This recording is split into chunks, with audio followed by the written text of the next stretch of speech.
Tripura Info News Update. Sonamura থানাধীন বিএসএফের শ্রীমন্তপুর বিওপির অন্তর্গত ভারত বাংলা সীমান্ত থেকে শেষ রাতে উদ্ধার করা হয় এই ইয়াবা ট্যাবলেটগুলি। মোট 50টি ব্লু কালারের প্যাকেটের ভেতর 200টি করে ইয়াবা ট্যাবলেট ছিল, যা কাউন্টিং শেষে 10,000 ইয়াবা ট্যাবলেট হয়।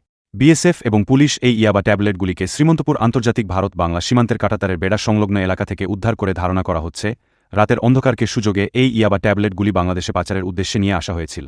কিন্তু বিএসএফ এর কঠোর নজরদারিতে স্মাগলারদের এই পাচার বাণিজ্য ভেস্তে যায়। এক সাক্ষাৎকার সোনামুড়া থানার ওসি তাপস দাস জানান, বিএসএফ এবং পুলিশ মিলে এই ধরনের অভিযান আরও জারি রাখবেন এবং উদ্ধারকৃত এই ইয়াবা ট্যাবলেটগুলি কার সে বিষয়ে তদন্ত চলছে এবং উদ্ধারকৃত এই ইয়াবা ট্যাবলেটগুলির আনুমানিক বাজার মূল্য 5 লক্ষ টাকা হবে বলে জানান তিনি।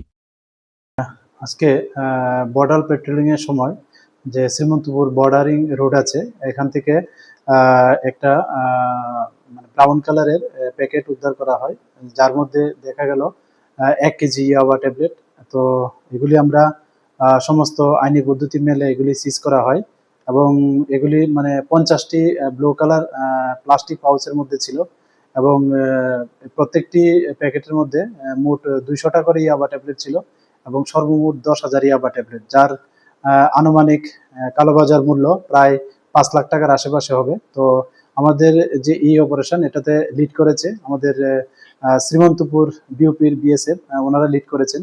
তো এ নিয়ে আমাদের সোনামুড়া থানাতে একটা এন্ট্রি হয়, জিডি এন্ট্রি হয় এবং আমরা এর ইনকোয়ারি স্টার্ট করি এবং আমরা দেখছি যে এই ইলিগেল যে ড্রাগস আছে এগুলি মানে কে বা কার বা ওনার এস্টাবলিশ করে আমরা ইনকোয়ারি চালিয়ে যাচ্ছি এবং যারাই এই ইলিগেল ড্রাগসের সঙ্গে যুক্ত পাওয়া যাবে বা প্রমাণ পাওয়া যাবে, আমরা অবশ্যই তাদের এগেইনস্টে যা লফুল অ্যাকশন নেব।